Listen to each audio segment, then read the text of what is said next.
Okay, let's start the calculation part. मैंने जैसे बोला था ना एन की वैल्यू अभी प्रीवियस वीडियो में हमारा हुआ था कि how to calculate the energy level. So calculate the radius of the energy associated with the first orbital helium का कैलकुलेट करना है।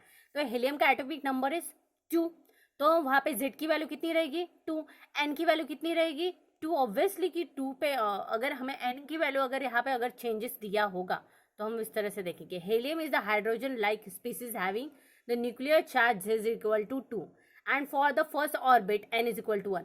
क्योंकि k ऑर्बिटल में सी गाइस, तुम लोग का 10th में हुआ है कि नहीं I don't know, but just see here, wait see here कि के एल अगर हमें ये ऑर्बिट है हमारे, सी हियर ऐसा, ये एक, ये हमारा न्यूक्लियस है, राइट? ये हमारा न्यूक्लियस है, ये हमारी फर्स्ट लाइन इज के, ये एल और ये एम। Okay, correct?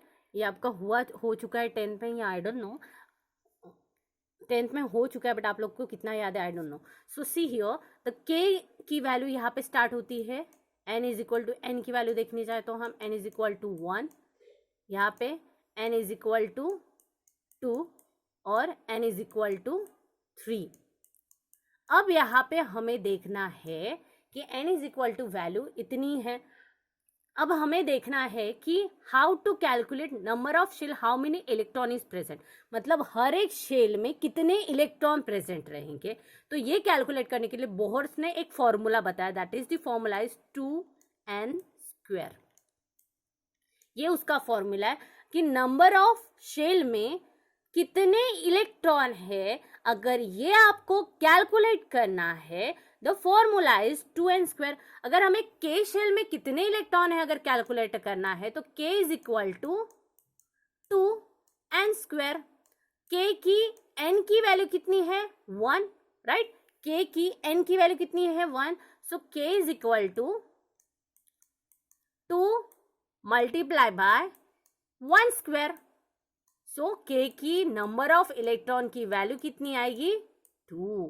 तो k शेल में कितने इलेक्ट्रॉन रहेंगे 2। तो यहाँ पे कौन से एलिमेंट जा सकते हैं। हाइड्रोजन का एटॉमिक नंबर इज 1, तो k शेल में ही प्रेजेंट रहेगा।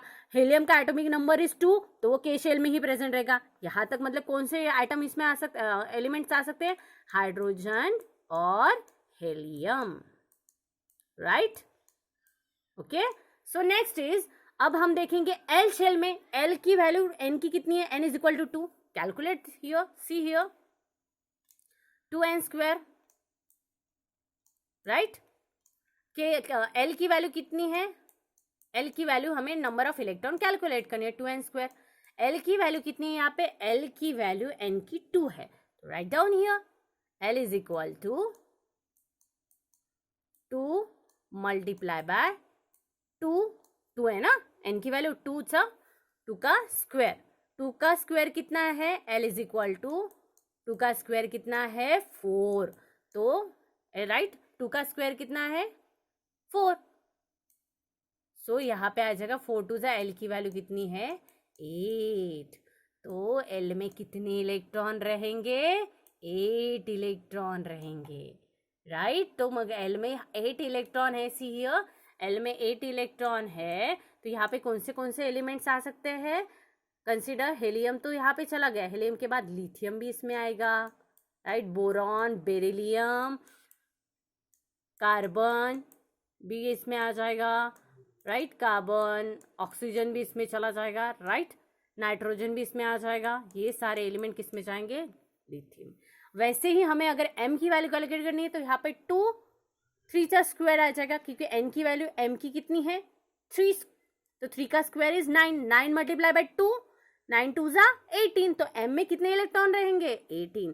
इस तरह से हमें ये कैलकुलेट करना है। इतना आपका आई थिंक 10th में हो चुका है, तो इस तरह से हमें ये याद रखना है। अदरवाइज अगर आप ये याद नहीं है तो भूलना नहीं, 2n², ये याद रखना, ये फॉर्मूला याद रखना कि हमें कुछ कैलकुलेट करना है, तो ये याद रखो, इजीली आपको कैलकुलेट करना आ सके नंबर ऑफ शेल में कितने इलेक्ट्रॉन है। तो यहाँ पे अभी उन्होंने बोला calculate the radius and the energy associated with the first orbital of helium. अब उन्होंने बोला फर्स्ट ऑर्बिट है, is correct.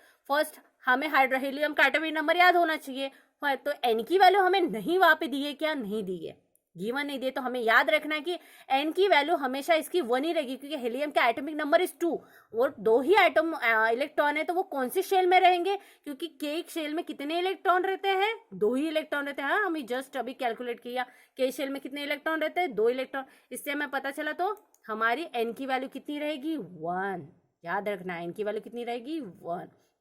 So see here R1 is equal to formula हमारा राइट, रिबर्स कांस्टेंट वाला 52.9 n²Z, यह हमारा पिकोमीटर वाला है ना, वो रखेंगे। R1 रेडियस इज 52.1 n की वैल्यू, ये फॉर्मूला है ना। सी हियर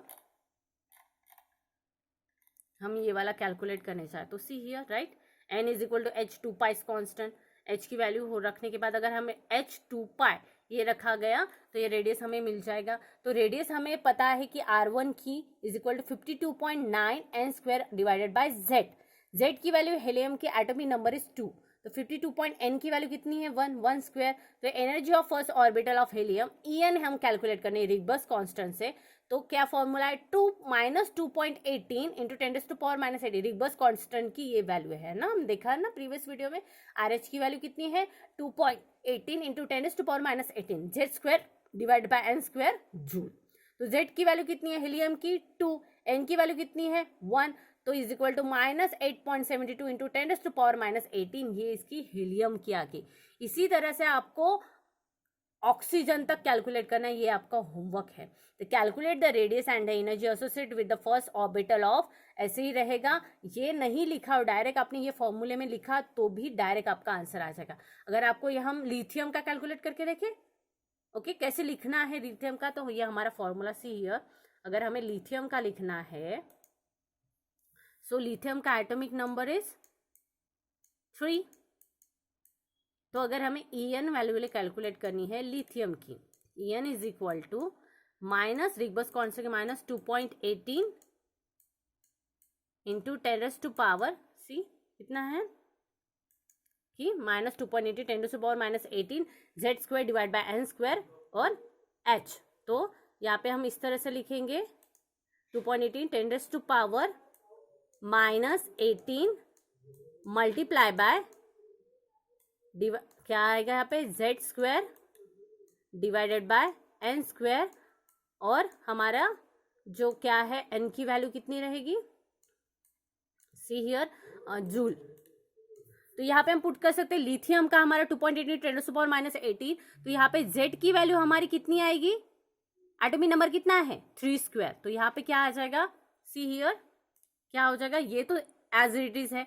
Z की वैल्यू कितनी आएगी 3², और N की वैल्यू कितनी रहेगी बताओ, कौन सी शेल में रहेगा, क्योंकि ये 3 है, एटॉमिक नंबर इज 3, तो 3 इलेक्ट्रॉन है। तो के शेल में कितने इलेक्ट्रॉन रहते हैं हमने देखा है, दिस डायग्राम,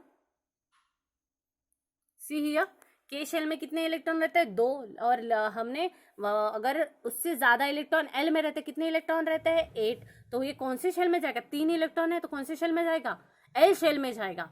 तो यहाँ पे कितने N की वैल्यू क्या रहेगी L शेल की, 2, तो हमें यहाँ पे क्या लिखना पड़ेगा, L की वैल्यू लिखने के लिए L शेल में सी हियर क्या लिखना पड़ेगा, N की वैल्यू क्या रहेगी हमारी 2²। ये पुट करो कैलकुलेट करो तो हमें En लिथियम का मिल जाएगा। इसी तरह से आपको कौन सा कैलकुलेट करना है, boron, beryllium, carbon, oxygen, 8 oxygen तक आपको करना है। It's easy, very easy. इस तरह से हम En की हर एक चीज की एनर्जी लेवल की, हर एक एलिमेंट की कैलकुलेट कर सकते हैं। अंडरस्टूड।